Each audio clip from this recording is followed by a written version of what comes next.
नमस्ते दोस्तों, आज की इस क्लास में आप सभी का स्वागत है। पीछे वाली जो क्लासेस थी ना उसमें अपन ने पीवाईक्यू सीरीज में अपन ने 2021 के पेपर को करवाया, 2022 के पेपर को करवाया। ये 2023 का पेपर है जिसको अपन सॉल्व करेंगे।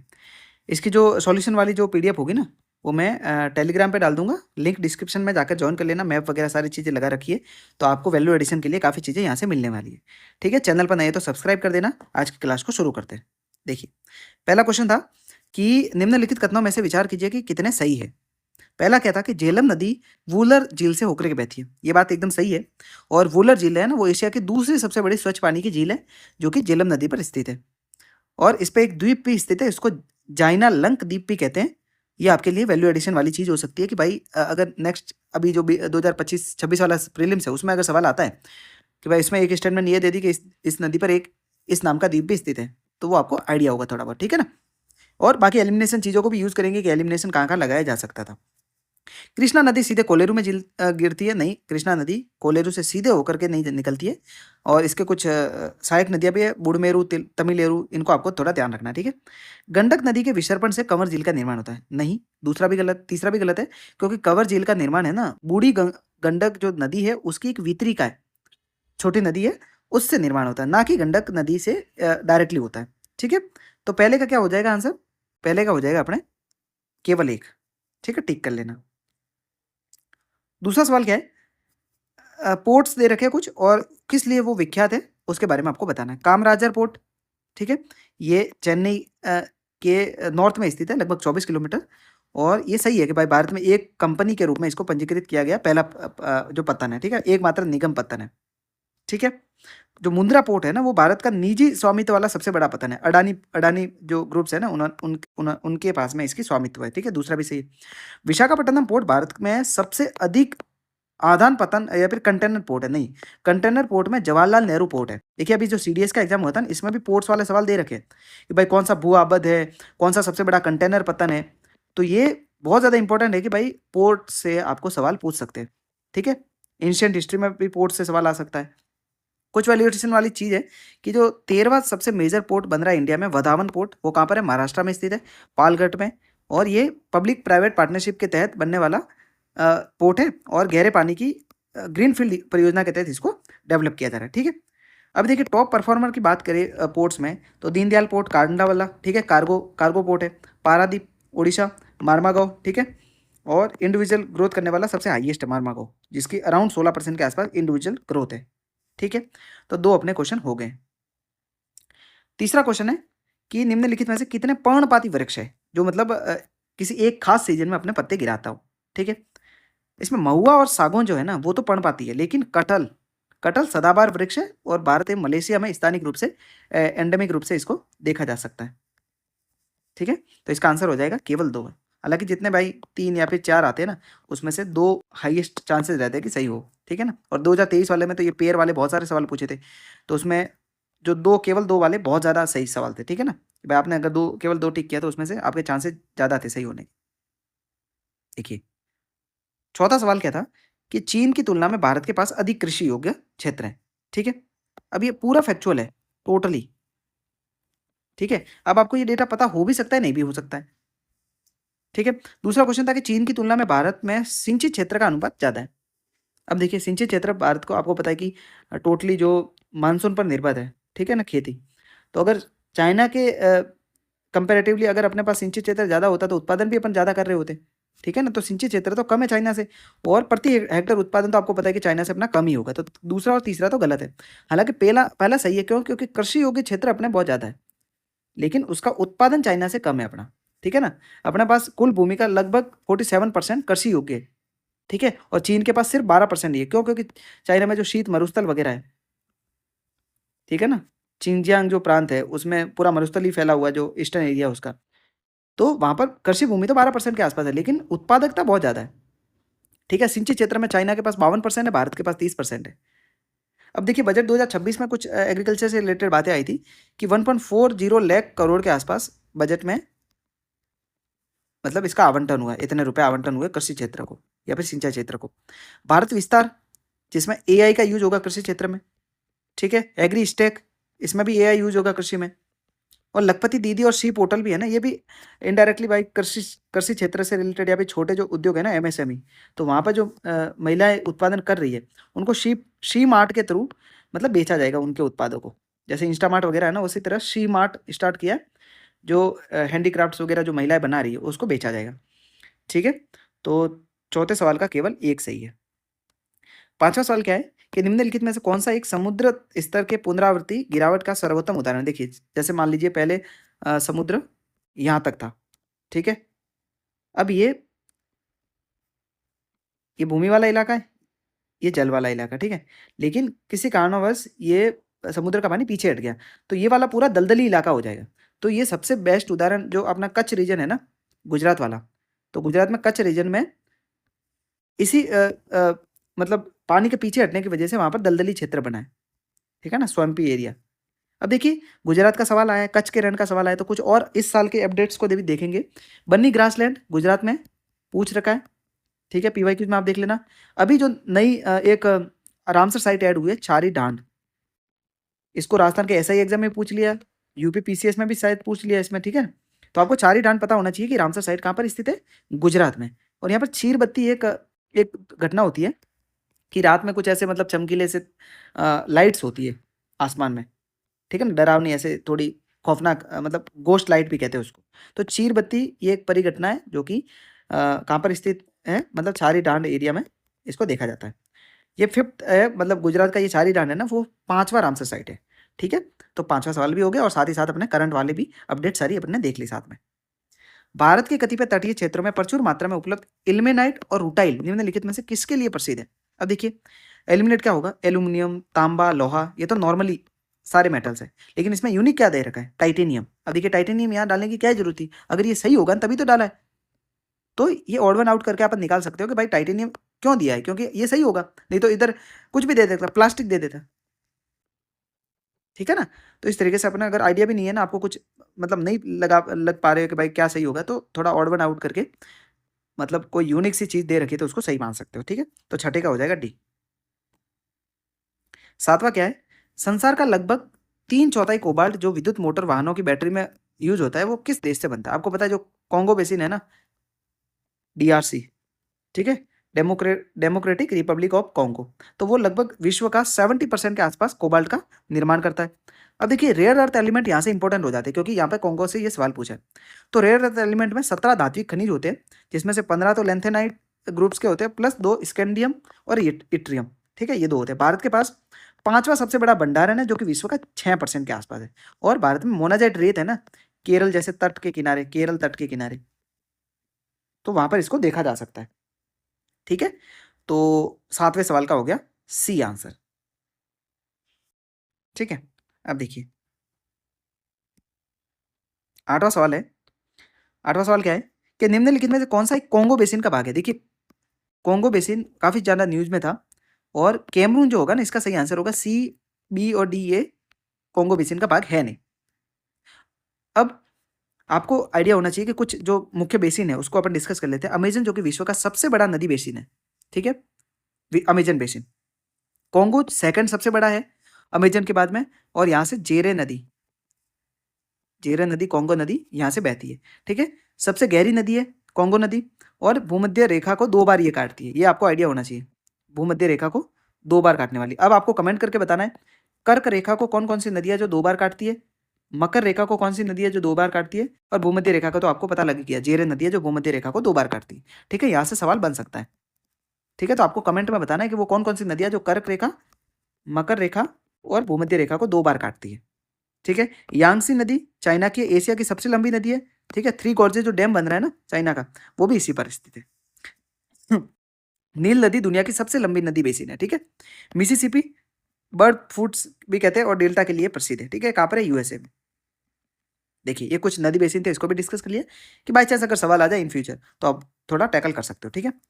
अब देखिए कॉन्गो बेसिन में कौन कौन से देश है, कैमरून, कॉन्गो, कॉन्गो गणराज्य, इक्वेटोरियल जो गिनी है, गैबोन है, ठीक है ना, तो ये कॉन्गो बेसिन का हिस्सा है। नौवां सवाल क्या है कि निम्नलिखित कथनों पर विचार कीजिए, 3 स्टेटमेंट दे रखी है, आपको बताना कितने सही है। अमरकंटक की पहाड़ियां विंध्याचल और सह्याद्री जो श्रेणियां है ना उसके संगम पर स्थित है, नहीं।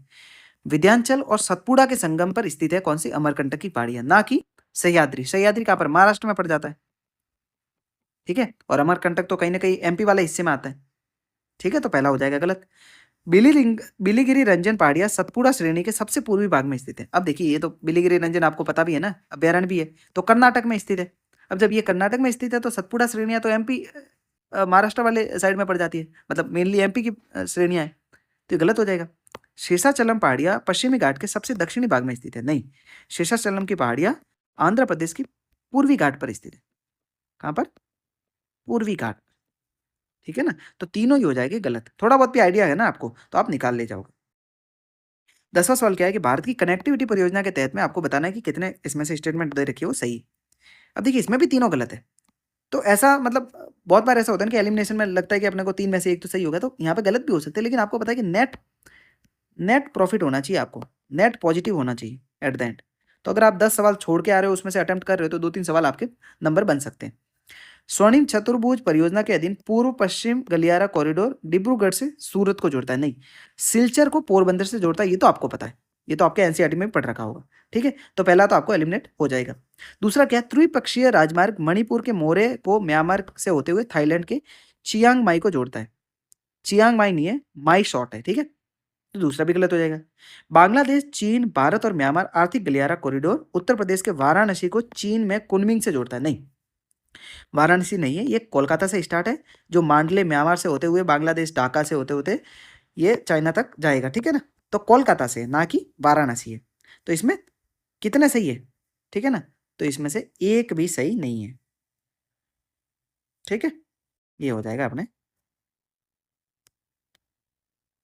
ठीक है। नेक्स्ट क्वेश्चन की तरफ बढ़ते हैं, 11वां सवाल, ठीक है, देखो,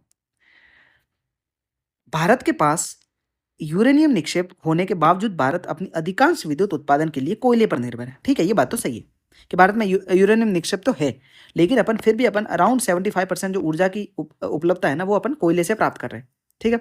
दूसरी स्टेटमेंट को देखना है कि विद्युत उत्पादन के लिए कम से कम 60% तक के एनरिच यूरेनियम की आवश्यकता होती है, नहीं, 3 से अगर 5% के आसपास भी एनरिच कर दिया, अब 60% तो अगर आपने एनरिच कर दिया ना, तो आपका एटम बम बन जाएगा, ठीक है ना, तो अराउंड 3 से 5% तक का एनरिचमेंट अगर चाहिए यूरेनियम में, उसके बाद में आप यूरेनियम से आपको परमाणु एनर्जी बन जाएगी। तो पहला सही है, दूसरा गलत है, सीधा एलिमिनेट हो जाएगा, ठीक है ना। एसएसएस रीजनिंग वाले में अगर एक गलत है ना, तो आपका सीधा आंसर निकल जाता है। शिशुदानी स्तनी या फिर मार्सुपियल जो प्राकृतिक रूप से है ना, वो भारत में पाई जाती है। मार्सुपियल क्या होता है? जैसे आपने कंगारू को देखा होगा, कंगारू के आगे की साइड में एक थैली होती है जिसमें उसके बच्चे को रखा जाता है, ठीक है ना, तो मार्सुपियल्स प्राकृतिक रूप से भारत में नहीं होते, ये बात सही है। क्यों? क्योंकि विश्व के 2/3 मार्सुपियल्स सारे ऑस्ट्रेलिया में पाए जाते हैं, ठीक है ना, इंडिया में प्राकृतिक रूप से ये नहीं पाए जाते। अगर पाए जाते तो अपन ने सुना होता कि भारत में कंगारू जैसा भी कोई जानवर था, ठीक है। दूसरा कथन है कि मार्सुपियल्स केवल, देखिए स्टेटमेंट को समझना, वर्ड्स को देखना, केवल परभक्षी रहित पर्वतीय घास मैदानों में ही पनप सकते हैं, ठीक है ना, तो इसमें बिल्कुल लिमिट कर दिया। जब आप एरिया लिमिट कर देना अगर क्वेश्चन में कि भाई सिर्फ ये इसी क्षेत्र में पाए जाते हैं, तो वो गलत होने के चांसेस ज़्यादा हो जाते हैं। और इसमें तो बोल दिया कि केवल परभक्षी रहित है, ठीक है ना, ये मतलब इसका कोई परपक्षी है ही नहीं, इस तरीके से, मतलब वन्य क्षेत्रों में ही रह सकते, केवल मरुस्थल वाले इलाके में नहीं रह सकते, ठीक है। तो इस तरीके से ये एक्सट्रीम हो गया, तो दूसरा हो जाएगा गलत और सी आंसर हो जाएगा सही, ठीक है ना। देखिए 13वां सवाल क्या है कि संक्रामक या फिर इन्वेसिव या फिर जीव जंतु स्पीसीज विशेषज्ञ समूह, ये कुछ मतलब एक संगठन दे रखा है, ये किससे संबंधित है, ठीक है ना, तो अगर IUCN दे रखा है ऑप्शन में, तो मोस्टली वही सही होता है, क्योंकि यहाँ पे स्पीसीज की बात कर रहा है, ठीक है, वैश्विक संक्रमण की बात कर रहा है, सारी चीज़ें, ठीक है। और मोस्टली ये होता है कि अगर वन लाइन में कोई भी पूछ रहा है, वन वर्ड में, और बोल दे कि ये कहाँ पर स्थित है, सारी चीज़ें, तो पहली स्टेटमेंट के चांसेस ज़्यादा हो जाते हैं सही। ये एलिमिनेशन नहीं है, थोड़ा सा ऑब्जर्वेशन है, आप इसको देख सकते हो, ठीक है। अब 14वां सवाल क्या है कि उपयुक्त में से कितने रात्रिचर है, मतलब रात में जागते, रात में भोजन की तलाश में बाहर निकलते ही, ठीक है, कौन कौन से जीव है? तो मालाबार सिवेट और सांबर हिरण, ये दोनों है रात्रिचर, ठीक है। तो जो मैकॉक है ना, ये रात्रिचर नहीं है। अब देखिए मालाबार सिवेट पश्चिमी घाट में पाया जाता है, ठीक है, मांसाहारी जानवर है, ठीक है, और ये रात्रिचर है, तो केवल 2 सही है और 3 में से 2 मोस्टली सही होते हैं, ठीक है ना। निम्नलिखित में से कौन सा जीव अपने सगे संबंधियों को साथ लेकर के अपने खाद्य के स्रोत की दिशा में दूरी इंगित करते हुए दोलन नृत्य करते हैं? ठीक है ना, ये मतलब काफी अजीब सा सवाल था, लेकिन इसका सही सवाल है मधुमक्खी, सॉन्ग बर्ड। ठीक है, 16 सवाल क्या था देखिए, अब जैसे ही आ जाएंगे सम, कुछ, और ये एनवायरमेंट वाला सवाल है, और इसमें मतलब कोई ऐसी प्रजाति जो कुछ शत्रक मशरूमों में औषधीय गुण होते हैं, मतलब एक तो ऐसा मशरूम होगा ही जिसमें औषधि वाला गुण होगा, और काफी मशरूम ऐसे हैं जहाँ से मतलब औषधियाँ वगैरह बनाई जाती है। कुछ साइको एक्टिव गुण वाले भी हो सकते हैं ऑब्वियसली, मतलब कोई एक ऐसा मशरूम तो होगा ना जिससे मतलब थोड़ा नशे वाली प्रवृत्ति हो सकती है उसको खाने के बाद में। ठीक है, कुछ ऐसे मशरूम होंगे जो कि कीटनाशी गुण होते हैं। ठीक है, हो सकता है भाई कोई भी ऐसा, मतलब आज तक अपन ने नहीं खोजा, लेकिन ऐसा मशरूम हो भी सकता है जो जो कीटनाशी हो। और कुछ ऐसे होते हैं जिसमें जैव संदीपशील या फिर बायोल्यूमिनेसेंट वाले गुण पाए जाते हैं। तो इसमें चारों ही सही है। अगर कुछ कुछ आ जाए ना भाई सम ऐसे हैं सम ऐसे, तो उसमें चारों ही सही हो जाएंगे, ये एलिमिनेशन है। भारतीय गिलहरियों के संदर्भ में बताना है कि कौन से कथन सही है।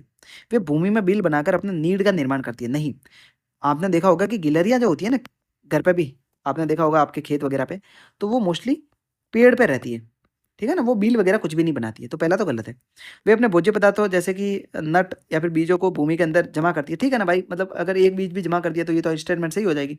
वे सर्वभक्षी होती है ऑब्वियसली भाई, कीट भी खा सकती है और बीज भी खा सकती है, तो सर्वभक्षी है। और मतलब एक ऐसी, मान लीजिए मान 100 ऐसी गिलहरियां जो नहीं खा रही है, लेकिन एक गिलहरी ऐसी है जिसने एक कीट भी खा लिया। ठीक है ना, तो वो सर्वभक्षी होगी। अपने को कौन सा पता है कि भाई वो सर्वभक्षी है या फिर शाकाहारी है पूर्ण रूप से। ठीक है ना, तो बी हो जाएगा सही, कि केवल 2 आंसर सही है।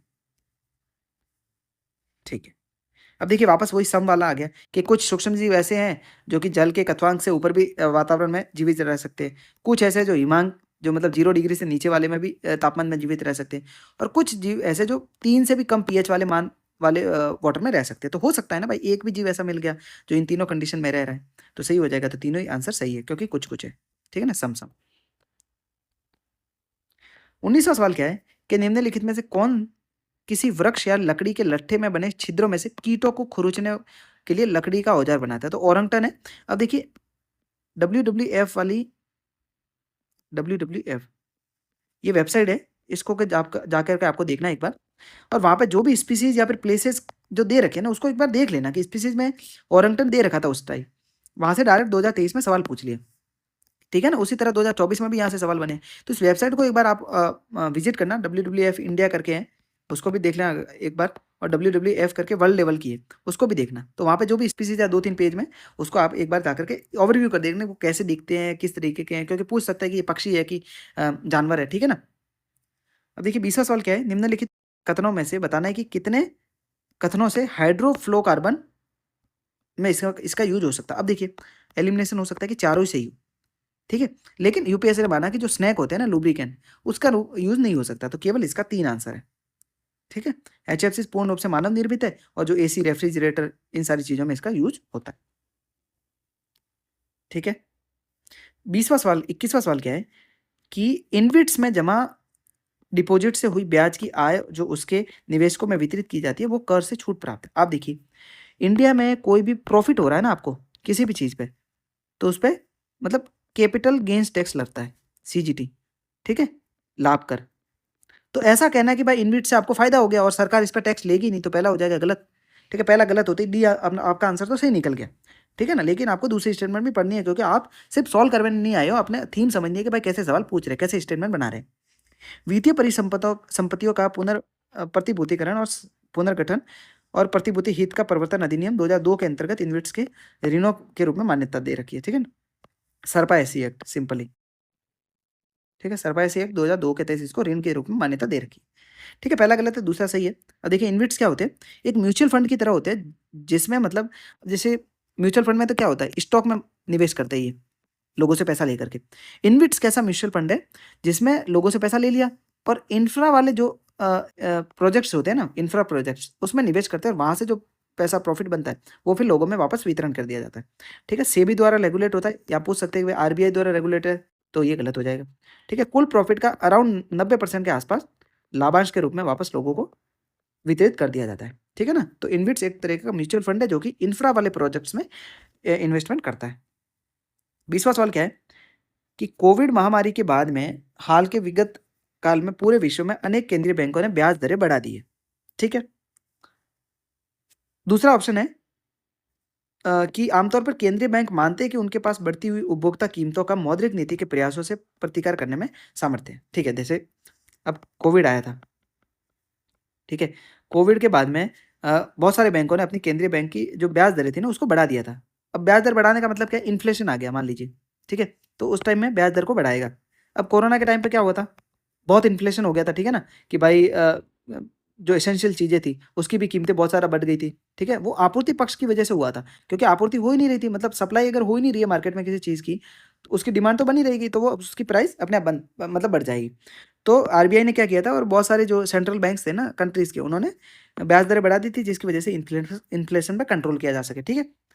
और ये दूसरा जो कारण है ना, वो मतलब उसको जस्टिफाई भी कर रहा है कि इसलिए इन्होंने प्राइस बढ़ाई थी, क्योंकि मौद्रिक नीति से इसको जो कीमतों का जो बढ़ना था ना उसको कंट्रोल किया जा सकता है। तो ये इसका आंसर हो जाएगा सही, 22वीं का। ठीक है, 23वें सवाल की तरफ बढ़ते हैं अपन।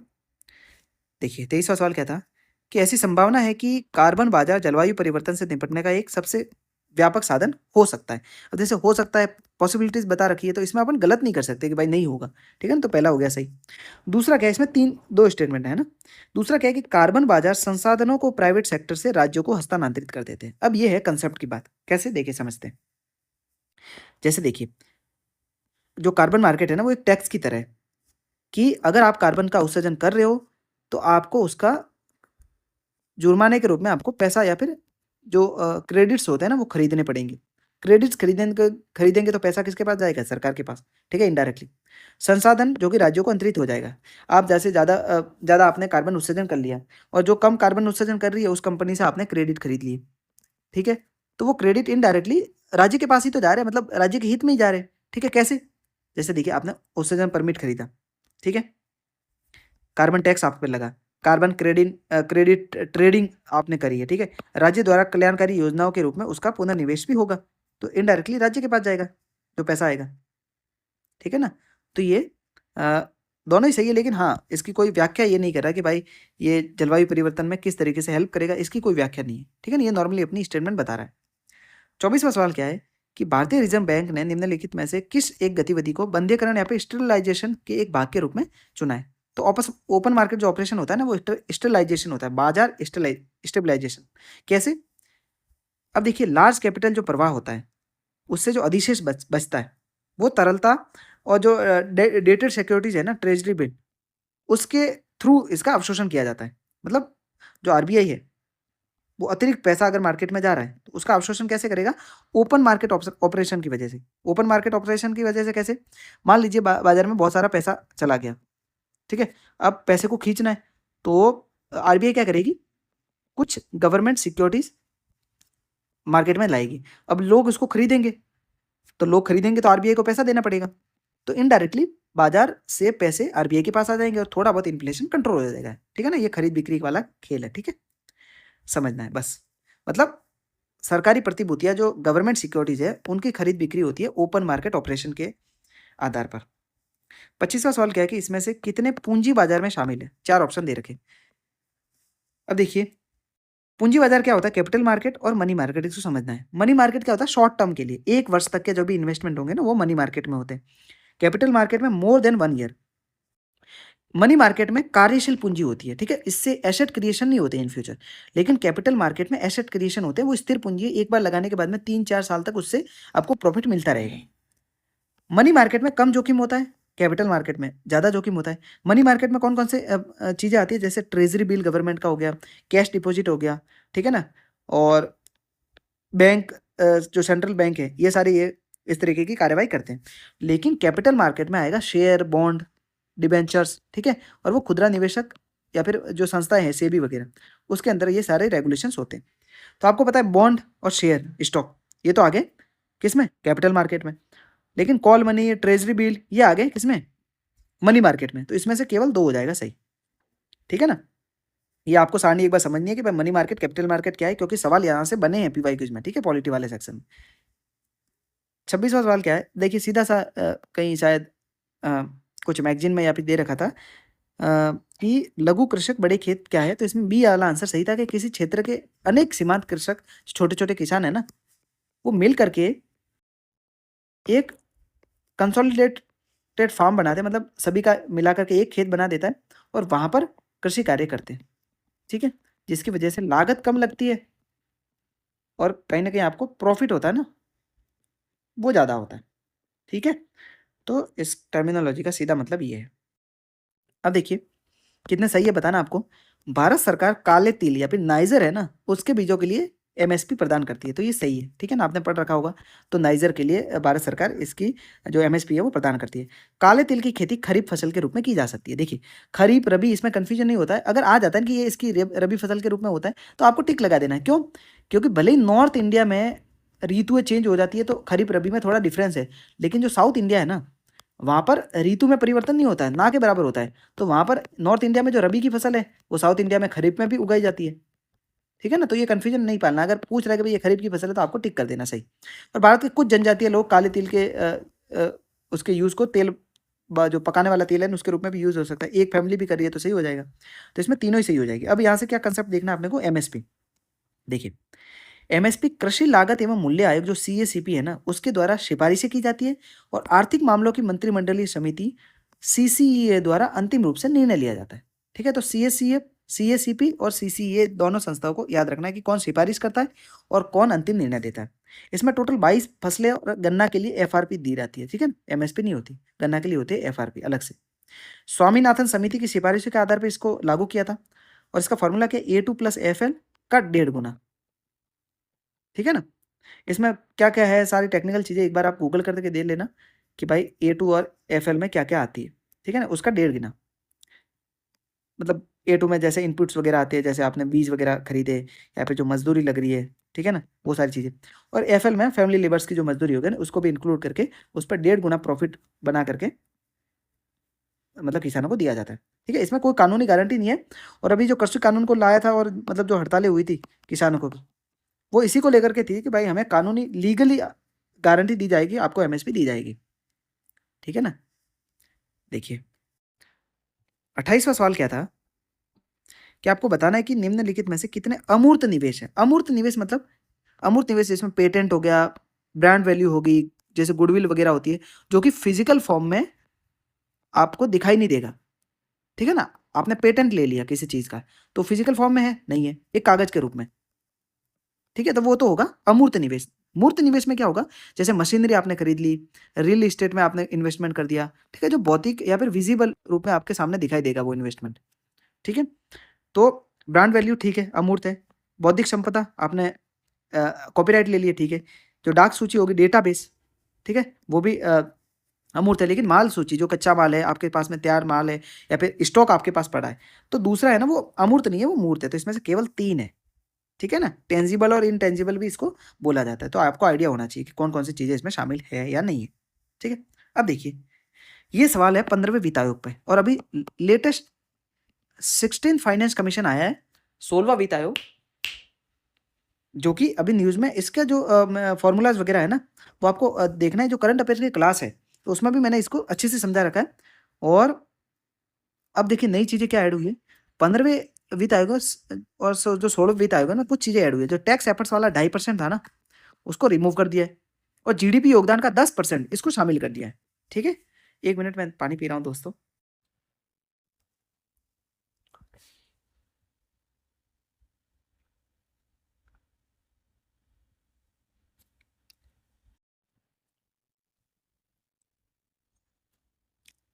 ठीक है?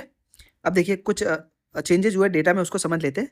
जो इनकम वाला इनकम डिस्टेंस था ना, पहले पहले इनकम दे एक बात समझिए, फाइनेंस कमीशन सिंपली 41% राज्यों को देता है, जो भी टोटल टैक्स कलेक्शन होता है, और केंद्र सरकार अपने पास 49% रखता है। ठीक है? तो जो 41% जो वितरण होगा ना राज्यों को, वो किस बेस पे होगा? क्या फ़ॉर्मूला है? तो उसका फ़ॉर्मूला है जो ये फाइनेंस कमीशन ने दे रखा है कि भाई इनकम डिस्टेंस कितना है, उसको बेस बना करके 42.5% उसको बेस बनाएँगे। उसमें 2.5% की गिरावट हुई है, पहले ये 45% था। पॉपुलेशन पहले 15% था, अब 17.5% कर दिया।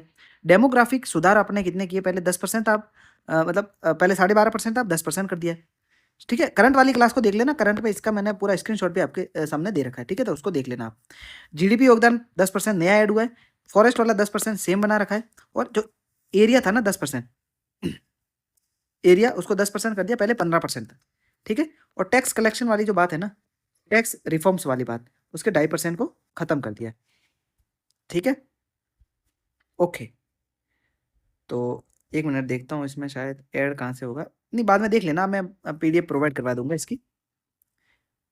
अब आपको देखना है कि उपयुक्त में से कितनों पर यूएनओपी एस आधारिक संरचना और नवाचार के दानीय निवेश पहल के रूप में S3I जो निवेश जो स्टार्ट किया है ना, तो वो किसके लिए स्टार्ट किया? देखिए, आवास की बातें कर रहा है। ठीक है, तो इसमें क्या होगा? आवास, किफायती आवास हो गया, स्वास्थ्य हो गया, जो ऊर्जा होगी, लेकिन मास रैपिड ट्रांसपोर्ट उसको ये सस्टेनेबल इन्वेस्टमेंट के रूप में क्यों ही मतलब निवेश करेगा? थोड़ा बहुत समझने की बात है ना कि भाई आवास पे रिलेटेड। ये राजस्थान में स्टार्ट हुआ था, 250 मेगावाट की सौर ऊर्जा संयंत्र में निवेश किया था इस कंपनी ने, SCI ने, और उसमें फिर मतलब मास रैपिड पे तो क्यों ही इन्वेस्टमेंट करेगा जब ऊर्जा में कर रहा है तो, ठीक है ना। तो 30वें का हो जाएगा केवल 3। 31वां सवाल क्या है? पॉलिटी के सवाल स्टार्ट हो गए यहाँ से, कि विधि की सम्यक प्रक्रिया, ठीक है, ड्यू प्रोसेस ऑफ लॉ का अभिप्राय क्या है? उसमें जो प्राकृतिक न्याय वाला सिद्धांत है ना, वो सीधा सा आंसर हो जाता है। प्राकृतिक न्याय जहाँ पे निष्पक्षता होनी चाहिए, प्रोसेस है ना, जो आपको जस्टिस मिल रहा है, उसके प्रोसेस में भी निष्पक्षता होनी चाहिए। ठीक है ना, तो तर्क संगतता होनी चाहिए, समता समानता। ठीक है, आर्टिकल 21 प्रक्रियात्मक और उचित क्रिया, प्रक्रिया भी उचित होनी चाहिए जिसको बेस बना करके आप मतलब न्याय प्रदान कर रहे हो।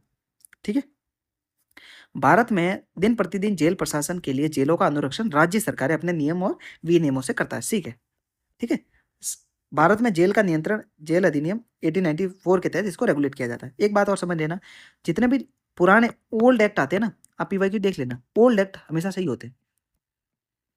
ठीक है, और जो जेल वाला जो चीजें है ना, वो विषय 7th अनुसूची में जेल एवं उसमें बंद व्यक्ति राज्य सूची के अंतर्गत रखा जाता है। इसका प्रशासन और प्रबंधन राज्य देखता है। ठीक है, 1894 एक्ट के तहत ये भी सही है। ठीक है, ओके, तो मतलब सही भी है और व्याख्या भी कर रहा है। संविधान का मुख्य प्रयोजन क्या है? देखिए, ये बहुत बहुत बार सवाल पूछ लिया है, लिमिटेड गवर्नमेंट। ठीक है, बहुत बार सवाल आ गया है। तो संवैधानिक सरकार क्या होती है? जो कि लिमिटेड हो। संविधान का मुख्य प्रयोजन क्या है? कि सरकार लिमिटेड हो। संविधान सर्वोच्च होना चाहिए। ठीक है, संविधान सर्वोच्च होती है, ना कि संसद। ठीक है ना, ब्रिटेन में संसद सर्वोच्च है, लेकिन इंडिया में संविधान सर्वोच्च है। तो ये आपको पता होना चाहिए कि संविधान का मुख्य प्रयोजन क्या है? Indirectly limited government. ठीक है, गवर्नमेंट अनलिमिटेड नहीं होनी चाहिए। ठीक है, 34वें सवाल की तरफ बढ़ते हैं। अब देखिए, ये ड्रॉप हो गया था 34वां सवाल, तो इसको नहीं देखना है। 35वां सवाल क्या है? कि निम्नलिखित में से कितने संविधानिक यानी कॉन्स्टिट्यूशनल बॉडीज है? तो आपको पता है ओबीसी आयोग है ना, वो तो संवैधानिक बन गया था। इसका जो 1993 एक्ट था, उसको पहले तो इसको रिपील कर दिया गया 2018 में। ठीक है, फिर 102वां संविधान संशोधन 2018 में हुआ, जिसमें ओबीसी आयोग को संवैधानिक दर्जा दिया गया था। ठीक है, मानवाधिकार आयोग 1993 के एक्ट से बना हुआ है। विधि आयोग कोई एक्ट है शायद, या फिर संसदीय आदेश से बना हुआ है। ठीक है ना, और उपभोक्ता निवारण आयोग ये भी किसी एक्ट से बना हुआ है। तो संविधान में किसको मेंशन किया गया है? उसमें सिर्फ ये एनसीबीसी है, तो केवल एक होगा। ठीक है, अब देखिए 36वां सवाल है। और राष्ट्रपति का निर्वाचन हुआ था उस टाइम, तो राष्ट्रपति पे बहुत सारे सवाल पूछे थे, 2 से 3 सवाल। इस बार क्या हुआ? उपराष्ट्रपति का चुनाव हो रखा है। ठीक है, कृष्णकांत जी जो अपने उपराष्ट्रपति बने, उस पर सवाल आ सकते हैं, 1 से 2 सवाल एक्सपेक्ट करके चलना है। ठीक है, मोस्ट जो रिपीटेड करंट अफेयर्स है, मोस्ट इंपोर्टेंट करंट अफेयर्स वाली सीरीज है, उसमें ये सारी चीजें अपन करवा रहे हैं। यदि भारत के राष्ट्रपति का निर्वाचन भारत के उच्चतम न्यायालय द्वारा शून्य घोषित कर दिया जाता है, तो ऐसी विनिश्चय ऐसे डिसीजन के बाद जो इससे पहले के जो भी कार्य होंगे ना, वो सभी कार्य अमान्य हो जाएंगे। तो ये गलत है। आर्टिकल 71 का सब क्लॉज 2 क्या कह रहा है? कि सुप्रीम कोर्ट द्वारा प्रेसिडेंट का चुनाव शून्य किया जा सकता है, लेकिन उससे पहले किए गए कार्य इनवैलिड नहीं होंगे, वो लागू रहेंगे। ठीक है, सुप्रीम कोर्ट कर सकता है चुनाव को इनवैलिड, शून्य कर सकता है, लेकिन उसके कार्य जो पहले कर रखे हैं वो इनवैलिड नहीं होंगे। आर्टिकल 71 सब क्लॉज 2 में बोल रखा है। भारत के राष्ट्रपति के पद के लिए निर्वाचन इस आधार पर मुतलवी किया जा सकता है कि कुछ विधानसभाएं विघटित हो गई। नहीं, इलेक्टोरल कॉलेज में रिक्तियों के आधार पर चुनाव को कभी भी रद्द नहीं किया जा सकता, ना टाला जा सकता है। मतलब ये बोल दिया कि भाई कुछ विधानसभाएं रद्द हो गई है, इस वजह से राष्ट्रपति के चुनाव को नहीं करवाया जाएगा, तो ये गलत है। ऐसा नहीं होगा, राष्ट्रपति का चुनाव होगा भले ही विधानसभा रद्द हुई हो नहीं हुई हो। कोई विधेयक भारत के राष्ट्रपति को प्रस्तुत किए जाने पर संविधान द्वारा विहित की गई समय सीमा के अंतर्गत राष्ट्रपति को अपनी अनुमति देनी होती है, तो गलत है ये। पॉकेट वीटो का यूज कर सकता है वो आर्टिकल 101 के अंतर्गत, मतलब अगर वो धन विधेयक नहीं है तो वो पॉकेट वीटो का भी यूज हो सकता है। तो इसमें तो ये तो नहीं बोला कि भाई आपको हर मामले में, ठीक है, तो इसमें तो मतलब नॉर्मली बोल दिया कि आपको अनुमति देनी होगी, लेकिन ऐसा जरूरी थोड़ी, सामान्य विधेयक में वो पॉकेट वीटो का भी यूज कर सकता है। हालांकि धन विधेयक में आपको अनुमति देनी पड़ेगी, ठीक है, क्योंकि वो पूर्व सिफारिश से भी इसको मतलब संसद में पेश किया जाता है। 37वां सवाल क्या था कि भारतीय संसद में वित्त विधेयक और धन विधेयक के संदर्भ में बताना है कि कौन सा कथन सही है। ठीक है, जब लोकसभा वित्त विधेयक को राज्यसभा में भेजती है तो राज्यसभा उस विधेयक को संशोधित या फिर अस्वीकृत नहीं कर सकता। ठीक है, ये जो आर्टिकल 110 के अंतर्गत ये बात सही है। ठीक है, धन विधेयक आर्टिकल 110 सब क्लॉज ए में इसे आर्टिकल 112 के तहत एक भाग के रूप में प्रस्तुत किया जा सकता है। ठीक है, 112 में क्या है, बजट। ठीक है, तो राज्य विधायक मतलब जो राज्यसभा है ना तो उसको संशोधित कर सकती है ना अस्वीकृत कर सकती है। ठीक है, तो पहला तो हो गया सही धन विधेयक के मामले में। जब लोकसभा धन विधेयक को राज्यसभा में भेजती है तो राज्यसभा उस विधेयक को संशोधित अस्वीकृत नहीं कर सकती, वह केवल अनुशंसाएं कर सकती है, तो ये भी सही है। सिर्फ अनुशंसाएं कर सकती है और उसको केंद्र मानने को भी तैयार नहीं है। ठीक है ना, भाई मान भी सकती है नहीं भी मान सकती। तीसरा क्या है, लोकसभा और राज्यसभा के बीच असहमति होने पर धन विधेयक के लिए कोई संयुक्त बैठक, जो कि आर्टिकल 108 से होती है, ठीक है, उसका प्रावधान नहीं है। ठीक है, सही बात है। ठीक है ना, सिंपल जो साधारण विधेयक वाला है ना, साधारण विधेयक, उस मामले में आर्टिकल 108 का यूज हो सकता है और उसके तहत संयुक्त बैठक का प्रावधान होगा। लेकिन मनी बिल या फिर धन विधेयक के मामले में यह बात सही नहीं है। ठीक है ना, लेकिन यूपीएससी ने केवल 2 को माना है, हालांकि स्टेटमेंट तीनों ही सही है। ठीक है ना, अब देखिए आर्टिकल 109 के अंतर्गत धन विधेयक के संबंध में राज्यसभा की शक्तियां केवल अनुशंसात्मक है। आर्टिकल 109 में केवल लोकसभा में प्रस्तुत होगा धन विधेयक, राज्यसभा में नहीं हो सकता। राज्यसभा में 14 दिन के बाद में फिर लोकसभा को अपने आप फॉरवर्ड हो जाएगा और वो अपने आप भी लागू भी हो जाएगा। ठीक है ना, तो राज्यसभा को अपने 14 दिनों के अंतर्गत अपनी सिफारिशें रखनी होती है। लोकसभा को राज्यसभा की सिफारिशें मानना भी बाध्यकारी नहीं है। राज्यसभा को संशोधन और अस्वीकृत करने की कोई भी शक्ति नहीं है। आर्टिकल 109 में ये सारी चीजें कही गई है। संयुक्त बैठक का भी कोई प्रावधान नहीं है। ठीक है, लोकसभा अध्यक्ष तय करेगा कि कोई विधेयक धन विधेयक है या फिर नहीं। तो ये सारे फैक्ट्स आपके कवर हो गए यहाँ से। ठीक है ना, कि आपको कहीं जाकर के वापस पढ़ने की जरूरत ही नहीं पड़ेगी।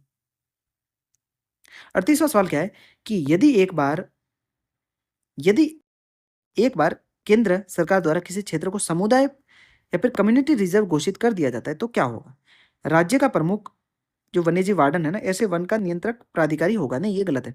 सामुदायिक आरक्षित प्रबंधन समिति होगी, वो इसका मतलब इसका रेगुलेशन इसको करेगा। ठीक है, इसको उसका प्रशासन संभालेगा। ऐसे क्षेत्र में शिकार की अनुमति नहीं होती। ठीक है ना, शिकार की अनुमति तो क्यों देगी किसी को, अगर कम्युनिटी रिजर्व घोषित कर दिया है तो आपको, मतलब इसका पॉजिटिव, इसका नेगेटिव सोचिए ना कि भाई वहां पर शिकार की अनुमति होती है तो फिर सभी सारे जीव मार दोगे लोग। ठीक है, तो गलत हो जाएगा।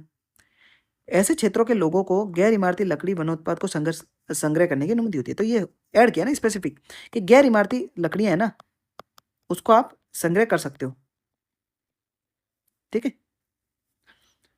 ऐसे क्षेत्रों में लोगों को पारंपरिक कृषि प्रथाओं की अनुमति होती है। नहीं, पारंपरिक ही नहीं होगी ना, झूम खेती कर ली आपने, स्लैशन बर्न कर लिया तो पूरा जंगल ही जल के राख हो जाएगा, तो वो तो अलाउ नहीं करेंगे ऑब्वियसली। तो 2 गलत है, 4 में से केवल 2 हो जाएंगे सही। ठीक है, क्वेश्चन नंबर 39 की तरफ बढ़ते अपन। देखिए, अनुसूचित क्षेत्रों के संदर्भ में आपको बताना है, किसी राज्य के भीतर किसी क्षेत्र की अनुसूचित क्षेत्र के रूप में अधिसूचना राष्ट्रपति के आदेश के माध्यम से होती है। ठीक है, 5th शेड्यूल के तहत जो आदेश होता है ना वो राष्ट्रपति देता है। सही बात है, इसको समझेंगे 5th शेड्यूल क्या 6th शेड्यूल क्या। अनुसूचित क्षेत्र के रूप में बनने वाली सबसे बड़ी प्रशासनिक इकाई जिला होता है और सबसे छोटी ब्लॉक या फिर गांवों का समूह होता है। तो ठीक है, दूसरा भी सही है। ठीक है, पंचायत से लेकर के जिला परिषद तक। संबंधित राज्यों के मुख्यमंत्रियों से अपेक्षित होता है कि वे राज्यों के अनुसूचित क्षेत्रों के प्रशासन के विषय में केंद्रीय गृह मंत्रालय को वार्षिक प्रतिवेदन करें। अब मुख्यमंत्री कहाँ से आ गया, राज्यपाल जब है राज्य में तो वही प्रतिवेदन तो सौंपेगा ना केंद्रीय गृह मंत्रालय को, मुख्यमंत्री क्यों सौंपेगा। तो तीसरा हो जाएगा गलत, तो उसमें केवल दूसरा 2 हो जाएंगे सही, पहला और दूसरा। ठीक है, अब देखते हैं 6th शेड्यूल में कौन कौन से राज्य शामिल है। ओनली पूर्वोत्तर राज्यों में असम, मेघालय, त्रिपुरा और मिजोरम, ये चारों। और 5th शेड्यूल में इन चारों को छोड़ करके जितने भी राज्य है ना, जो कि इसमें अराउंड 10 राज्य 5th शेड्यूल में वो शामिल है। ठीक है, 6th शेड्यूल में स्वायत्त जिला परिषदों का गठन होगा। ठीक है, और क्षेत्रीय परिषदों का गठन होगा, उसी के थ्रू रेगुलेशन होगा। वन, भूमि, कृषि, रीति रिवाज और विवाह संबंधी जो विधायी शक्तियां होती है ना, वो 6 शेड्यूल के अंतर्गत होती है।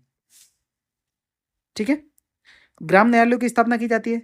5th शेड्यूल की तुलना में अधिक स्वायत्तता 6 शेड्यूल में राज्यों को दी जाती है। ठीक है ना, 5th शेड्यूल में थोड़ा बहुत सरकारों का हस्तक्षेप होता है। कर लगाने और वसूलने की शक्तियां भी होती है फिर 6 शेड्यूल में जो राज्य है उनके पास। ठीक है ना, तो ये तो बात होगी 6 शेड्यूल की। ठीक है, अब 5th शेड्यूल की बात करते हैं अपन। 5th शेड्यूल में राज्यपाल शांति व्यवस्था बनाए रखने के लिए राष्ट्रपति को रिपोर्ट देगा। ठीक है, और देखिए 10 राज्य शामिल है आर्टिकल 244 सब क्लॉज 1 में। इसमें जनजातीय समुदायों की विशेष संस्कृति, भूमि अधिकारों की रक्षा करना इसका मुख्य उद्देश्य है। ठीक है, 10 राज्यों में राज्यपाल अधिसूचना के तहत संसद या फिर राज्य विधानसभा का कोई भी विशेष एक्ट अधिसूचित क्षेत्र में लागू होगा या फिर नहीं होगा, संशोधन के साथ होगा, ये कौन तय करेगा? राज्यपाल। राज्यपाल, ठीक है ना।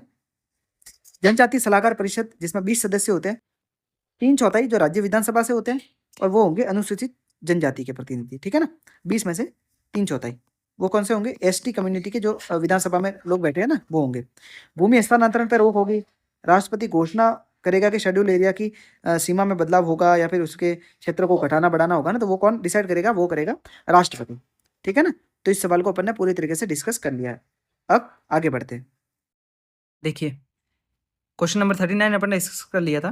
क्वेश्चन नंबर 40 देखते हैं, क्या कह रहा है कि भारत के उच्चतम न्यायालय के संदर्भ में आपको बताना है कि कौन कौन से कथन सही है। ठीक है, भारत के उच्चतम न्यायालय ने अपने कतिपय निर्णयों में यह विचार किया है कि भारत के संविधान के अनुच्छेद 16 सब क्लॉज 4 के अधीन की गई आरक्षण नीतियां प्रशासन की दक्षता को बनाए रखने के लिए सीमित की जा सकती है आर्टिकल 335 के तहत। ठीक है ना, अब दूसरा क्या है कि आर्टिकल जो 335 है वो प्रशासन की दक्षता पद को परिभाषित करता है।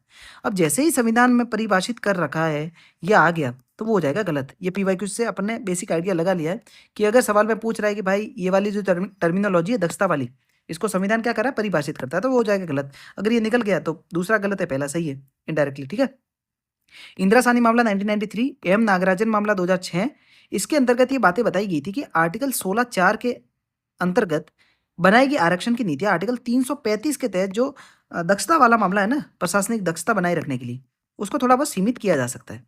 ठीक है, ये सीमित है या फिर नहीं है, या फिर दक्षता क्या है, ये परिभाषित नहीं है संविधान में किसी भी तरीके से। हर चीज को थोड़ी परिभाषित किया हुआ होगा ना। ठीक है, उसके लिए अलग से एक्ट बनाया होगा। ठीक है ना, अब देखिए जो धान्य कटक जगह है वो कहाँ पर है? आंध्र प्रदेश में, जो कि एक बौद्ध स्थल है। ठीक है, ओके, इसका शायद मैप भी था, अब यहाँ पे है नहीं। ओके, अमरावती के निकट है, कृष्णा नदी के दक्षिण में। ठीक है, इसकी पीडीएफ में डाल दूंगा पूरी टेलीग्राम पर, लिंक डिस्क्रिप्शन में जाकर ज्वाइन कर लेना।